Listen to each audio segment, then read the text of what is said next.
आज हम यहाँ पे पूर्ववत किए गए कार्यों की समीक्षा या तैयारी पे क्या कमी थी इस बात पे जोर नहीं देंगे, परंतु आगामी योजना पे भी क्या बातें करनी है और पश्चातवर्ती देखभाल में किन उपक्रमों की ओर हमारे कदम आगे बढ़ने हैं, ऐसे नवाचार की ओर भी आज की इस एक दिवसीय कार्यशाला में ध्येय केंद्रित करना है।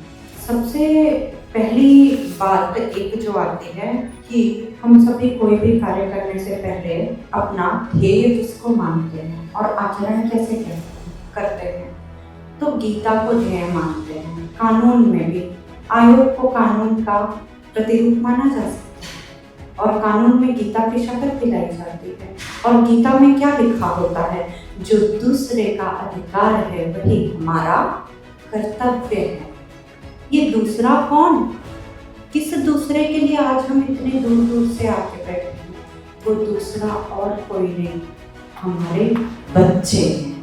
हमारे वो बच्चे जो राष्ट्र का भविष्य हैं, जो राष्ट्र निर्माण की नींव हैं, जिनके आधार पे हम माननीय प्रधानमंत्री जी के द्वारा दिए गए विकसित भारत 2047 का दीवा स्वप्न देखने आज यहाँ पे।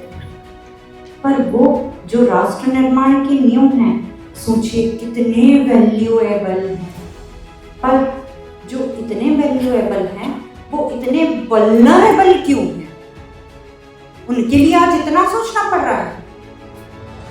और यदि वो इस स्थिति में है तो वाकई में हमको अपने कर्तव्य पथ पर चलते हुए कर्तव्य पथ की गति, दिशा और अनुपात पे रुक करके सोचने की आवश्यकता है।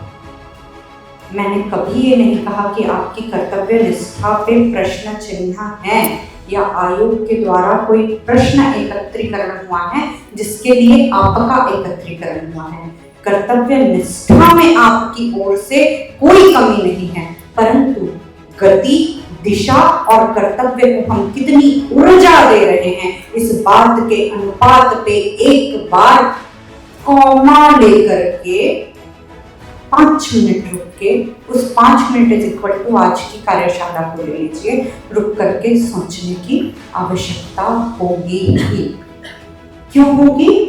इस कॉमा की आवश्यकता है ताकि राष्ट्र निर्माण की जो नींव है, हमारे भारत देश के उज्जवल भविष्य है, जो राष्ट्र निर्माण की नींव है, वो कोमा में मत चले जाए। यही वजह है इस कॉमा को महत्वपूर्ण बनाने की, ताकि राष्ट्र निर्माण की नींव कोमा में न चले जाए।